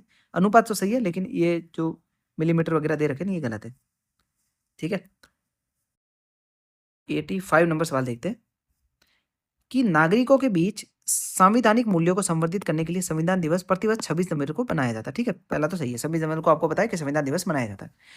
26 जनवरी 1949 को भारतीय की संविधान सभा ने भारत के संविधान का प्रारूप तैयार करने के लिए डॉक्टर B.R. अम्बेडकर की अध्यक्षता में प्रारूप समिति का निर्माण किया था। तो गलत है, 29 अगस्त 1947 को गठित हुई थी, ना कि 26 नवंबर 1949 को। ठीक है, पहला सही है, दूसरा गलत है, सी हो जाएगा सही। 86 नंबर सवाल क्या है कि स्विट्जरलैंड मूल्य के आधार पर स्वर्ण के अग्रणी निर्यातकों में से एक है। ठीक है, स्विट्जरलैंड के पास विश्व का दूसरा सबसे विशालतम स्वर्ण भंडार है, तो दूसरा गलत है। ठीक है, स्विट्जरलैंड के पास में 7वां सबसे बड़ा स्वर्ण भंडार है, और आई थिंक हाईएस्ट जर्मनी के पास है, पता नहीं क्या है, आप एक बार गूगल कर देना और ये जानकारी निकाल देना कि हाईएस्ट स्वर्ण भंडार किसके पास है और भारत की स्थिति क्या है। ठीक है, अपने से ये कर लेना। हाल ही में संयुक्त राज्य अमेरिका और यूरोपीय संघ ने व्यापार प्रौद्योगिकी परिषद की प्रारंभ की। अब देखिए ईयू के साथ में अपना एफटीए साइन हुआ है, तो ये इंपॉर्टेंट हो गया। ब्रिटेन के साथ में एफटीए साइन हो गया, ये भी इंपॉर्टेंट है। तो इसको भी अपने जो मोस्ट इंपॉर्टेंट करंट अफेयर्स वाली सीरीज है ना, उसमें कवर कर रखा है। तो पहला तो सही था, संयुक्त राज्य अमेरिका और ईयू का ये दावा है कि वे इसके माध्यम से तकनीकी प्रगति और भौतिक उत्पादकता अपने नियंत्रण में लाने का प्रयास कर रहे हैं। ठीक है, तो दूसरा गलत है, पहला सही है। वस्तुओं के वैश्विक निर्यात में भारत का निर्यात 3.2% है, गलत है, 1.8% के आसपास है। ठीक है, पहला गलत हो गया तो अपने आप सही हो गया, डी। ठीक है, 80 कितने सवाल हो गए, 88। ठीक है, 89 सवाल देखते हैं कि यूरोपीय संघ का स्थिरता एवं संवर्धि समझौता स्टेबिलिटी एंड ग्रोथ पैक्ट ऐसी संधि है जो कि यूरोपीय संघ के देशों के बीच में बजटीय घाटे के स्तर को सीमित करेगी। ये आपस में बांटेगा नहीं, ना तो किसी भी तरीके की आधारिक संरचना बांटेगा, ना ही टेक्नोलॉजी बांटेगा। तो केवल एक सही है, दो गलत है। हाल ही में संयुक्त राष्ट्र ने सभी देशों के अंतर्राष्ट्रीय प्रवास को अभी तक की पहली संविदा, ये बिल्कुल सभी देश शामिल हो गया, गलत है। यहाँ पे बाध्यकर समझौता गलत है। ठीक है, और जीसीएम अपने उद्देश्य और प्रतिकारों के संबंध में आंतरिक प्रवास और आंतरिक रूप से विस्थापित दोनों के लिए कार्यरत है, नहीं, ये सिर्फ ग्लोबल इम्पैक्ट को देखता है। ग्लोबल कॉम्पैक्ट है, अंतर सरकारी समझौता, ये किसी भी तरीके की इस तरीके की कोई भी प्रवास से रिलेटेड विस्थापित लोगों की चीजें नहीं रेगुलेट करता, तो कोई भी सही नहीं है इसमें। ठीक है, 93 देखिए होमगार्ड से रिलेटेड सवाल था, तो ज़्यादा इंपॉर्टेंट है नहीं, और ये भी कोई ज़्यादा इंपॉर्टेंट है नहीं कि जहाँ से अपने को कुछ इनपुट्स मिल सके। 93 देखिए प्लेसेज इन न्यूज़ वाला सवाल था। उत्तरी उत्तरी कीवू और इटूरी ये कांगो गणराज्य से रिलेटेड है। ठीक है, आर्मेनिया और अजरबैजान से रिलेटेड नहीं है। नगोर्नो काराबाख ये आर्मेनिया और अजरबैजान से था, तो क्रॉस कर दिया इन्होंने, तो दो तो गलत हो गई। ज़ैपोरिज़िया ये यूक्रेन का मतलब जगह है। ठीक है, मोजाम्बिक वगैरह का नहीं है, तो तीनों ही गलत थे उस टाइम। तो अभी जो क्या कहते हैं, ईरान और इजराइल के कुछ स्थान आपको पता होने चाहिए भाई, एट द एंड आपको जानकारी तो होनी चाहिए नॉर्मली कि भाई कौन कौन से शहर है, मुख्य शहर है, तो वहाँ से आप एलिमिनेट कर सकते हैं। ठीक है, इजराइल ने कुछ अरब राज्यों के साथ में राजनयिक संबंध स्थापित किए, तो ठीक है सही है, कुछ हो गया कि भाई एक दो राज्यों के साथ में किए, जैसे मिस्र, जॉर्डन वगैरह, तो इनके साथ में इनके राजनयिक या फिर डिप्लोमेटिक रिलेशन है इजराइल की। अरब शांति पहल संयुक्त अरब की मध्यस्थता में इजराइल और अरब लीग के बीच में हस्ताक्षरित हुआ है, तो ये हस्ताक्षर नहीं हुआ था कभी भी। ठीक है, पहले द फहान प्लान इस्टेब्लिश किया था, द फेज रिजोल्यूशन, फिर अब्दुल्ला पहल, फिर अरब शांति पहल 2007 के आसपास इसको हुआ था। ठीक है, लेकिन ये साइन नहीं हुई थी। अब अब्राहम अकॉर्ड क्या है, ये इंपॉर्टेंट है इजराइल के बारे में। जब इजराइल न्यूज़ में, तो अब्राहम अकॉर्ड को पढ़ना पड़ेगा आपको। इजराइल और अरब देशों के बीच में जो शांति स्थापना वाली पहल थी ना, वो स्टार्ट हुई थी। ठीक है, इससे सबसे पहले 1994 में इजराइल जॉर्डन के बीच में समझौता हुआ, फिर इजराइल यूएई के बीच में समझौता हुआ, और बहरीन के साथ में भी समझौता हो रखा है। ठीक है, अब खेल पुरस्कार है, ज़्यादा याद नहीं रखना है। अपन जब मोस्ट इंपॉर्टेंट जो करंट अफेयर सीरीज है ना, उसमें under 19 cricket world cup, T20 और T20 महिला वर्ल्ड कप, T20 जो मेन वर्ल्ड कप है, उनको अपन ने कवर करेंगे। उसका डेटा भाई कौन मैन ऑफ द मैच था, कौन सीरीज था, तो वहाँ से सवाल बने हैं, तो अपन उसको भी कवर करेंगे। शतरंज ओलंपियाड ज़्यादा इंपॉर्टेंट नहीं है इस साल के लिए। अब देखिए ये प्लेसेज इन न्यूज़ का वापस, डोनबास यूक्रेन का था, तो सीरिया का नहीं है। कोचिन म्यांमार इथोपिया का नहीं है, और तिग्रे था ना, वो इथोपिया का है, यमन का नहीं है, तो तीनों ही गलत है। ठीक है, चाड, गिनी, माली, सूडान ये न्यूज़ में रहते, किसके लिए था, सफल तख्तापलट हो गया, सेना ने कब्जा कर लिया सरकार को गिरा करके। ठीक है, 99 सवाल क्या था, अपेक्षा पूछ लिया, एप्लीकेशन बेस्ड हो गया, तो तीनों ही सही हो जाएंगे कि भाई किसका यूज उद्योगों के विकार्बनीकरण में हो सकता है, ये हरित हाइड्रोजन के रूप में। ठीक है, तो तीनों ही सही है। लास्ट सवाल है अपना, G20 उस टाइम में काफी न्यूज में था। तो G20 की समूह की मूल रूप से स्थापना वित्त मंत्री और केंद्रीय बैंक के जो गवर्नर थे ना, उसको बेस बना करके हुई थी। और उसके बाद में जो गवर्नमेंट्स के जो भी हेड होते हैं ना, वो शामिल हुए थे। डिजिटल सार्वजनिक बुनियादी ढांचा भारत की G20 प्राथमिकताओं में से एक थे। तो दोनों ही सही है। G20 1999 से लेकर के एशियाई वित्तीय जो संकट आया था ना, उसके बाद में स्टेब्लिश हुआ था इसका।